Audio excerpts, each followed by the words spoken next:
Now let's go ahead and drop in some textures on these trees in the midground. For that I've taken some black on my tree and texture brush,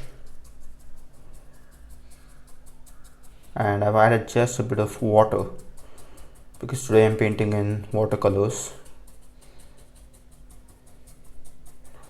Reload the brush. Some parts are dense.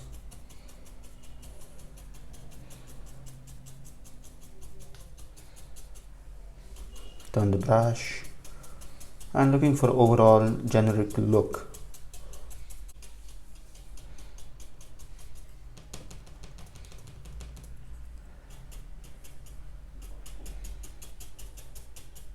Some parts are very dense in this painting, especially the trees over here in this region.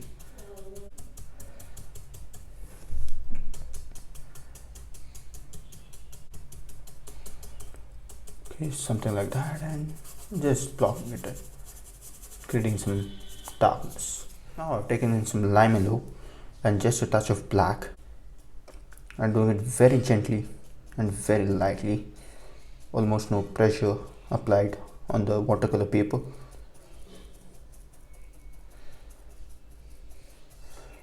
That also takes care of the shadows as well as a lot of details. Connecting that with the river.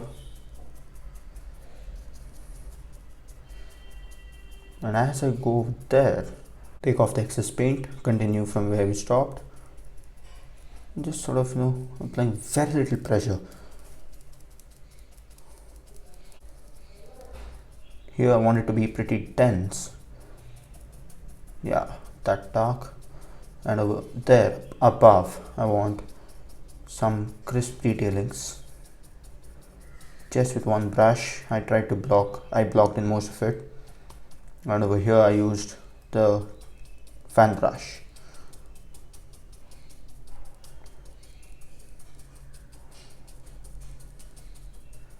Look at that also defines the shape of this piece of land.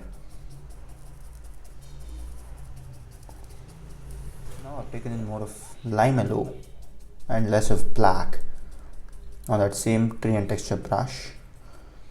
And let's come right over there and just drop in some more of that textures and interest.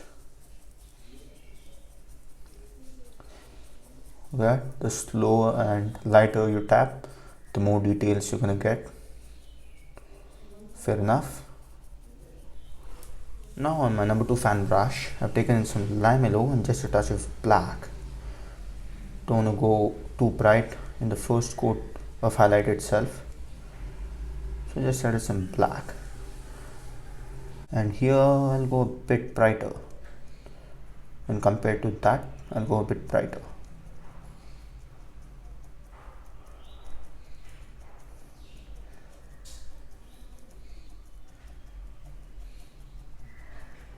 That separates this from the other part of the painting.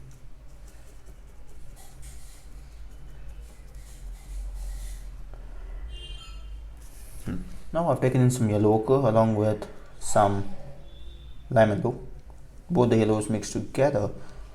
Let's come over here to the top part of this land and just paint in the highlights in the form of midtones. Yeah, not exactly a highlight, but still works.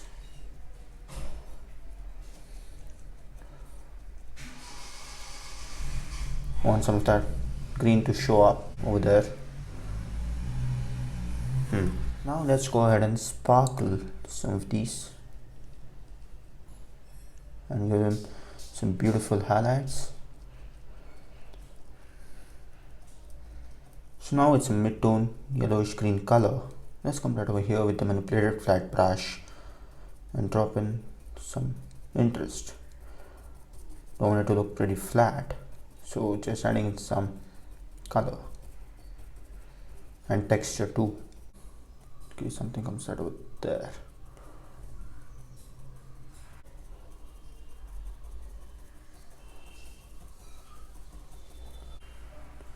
Let's come right over here and just drop in some more of that.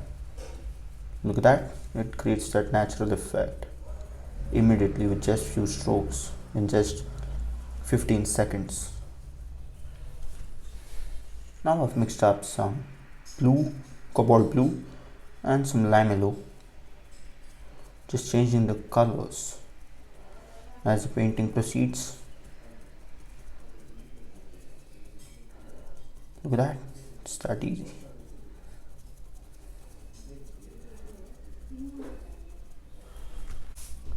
And something comes off right over here too.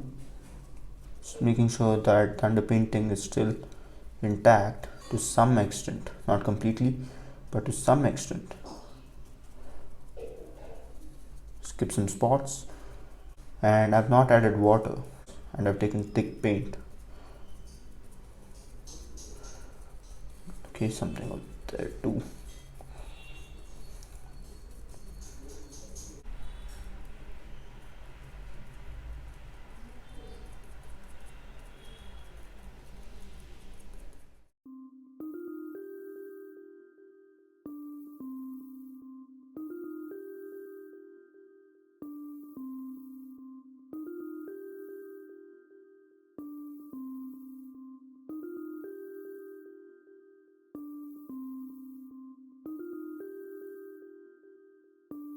So now we need to bring these reflections into the lighter part of the water.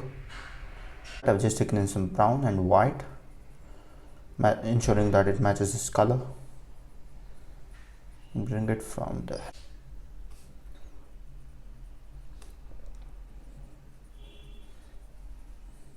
And as we go towards the top, it's going to get lighter.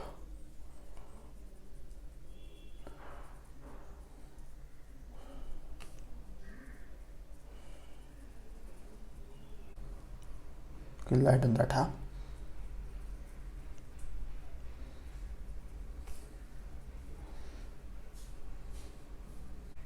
Create that in all directions, and I've added some water so that it flows and it quickens the process.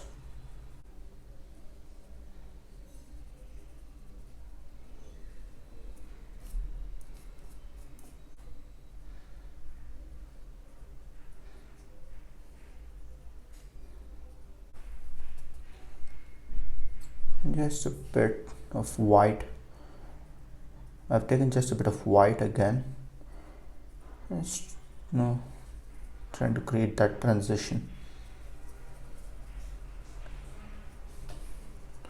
with the rigger brush. Now I've taken my script liner brush. Let's drop in some sparkles in the water, that is the river. Okay, something comes off right over here too, brightening up that spot. Maybe the river originates from there. Let's blend it. Okay, and just giving it some sparkle in the foreground with thick paint. I have not added water.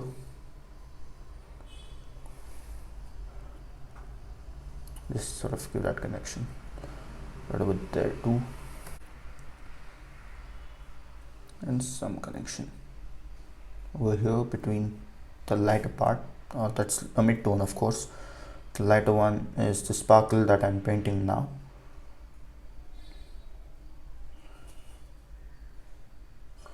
Skip some spots, create them in all directions, and some come over here too.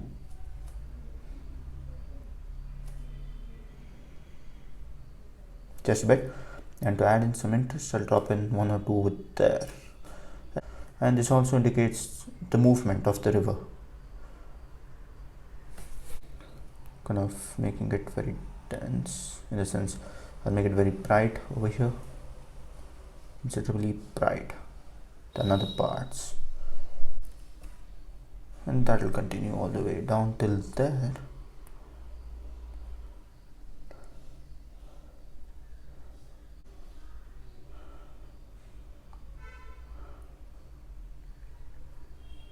You could even make use of the combo brush in some of the places where it's too generic.